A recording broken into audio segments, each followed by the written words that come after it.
মেহেরপুরের আঁকাবাঁকা মসৃণ সড়ক এখন যেন এক মরণ ফাঁদ।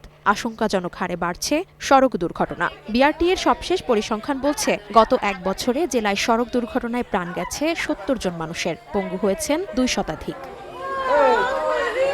কোনো রকম নিয়মনীতির তোয়াক্কা না করেই আঞ্চলিক মহাসড়ক ও বিভিন্ন সড়কে দাপিয়ে বেড়াচ্ছে শ্যালো ইঞ্জিন চালিত ট্রলি, অবৈধ নসিমন, করিমন, ভটভটি আর ব্যাটারি চালিত ইজি বাইক। এসব অবৈধ যানের বিরুদ্ধে ব্যবস্থা নেয়ার দাবি সব মহলের।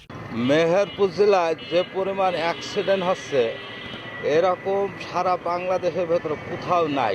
বাড়ি থেকে বের হয়েছি স্কুলে আসার জন্য, এর মানে এটা না যে আমরা বাড়িতে ঘুরে যেতে পারবো জীবিত অবস্থায়।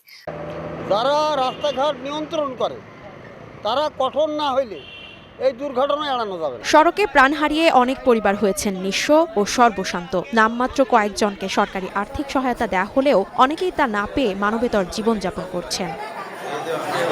নিয়মিত চেকপোস্ট বসানো, সড়ক আইন মানতে সচেতনতা বাড়ানো সহ নানা পদক্ষেপ নেওয়ার কথা বলছে স্থানীয় প্রশাসন।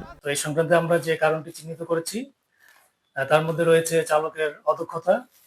অনেক সময় দেখা যায় যে তারা বেপরোয়া গতিতে গাড়ি চালায়, এবং অনেক ক্ষেত্রে আমরা আরো দেখতে পাই যে তারা অসাবধানতা বশত তারা কিছু কাজ করে থাকে।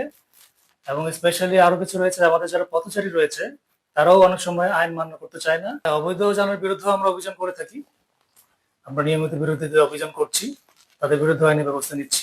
মহাসড়ক থেকে দ্রুত অবৈধ যানবাহন অপসারণ করে নিরাপদ যাতায়াত নিশ্চিতের দাবি প্রিয়জন হারানো মানুষগুলোর।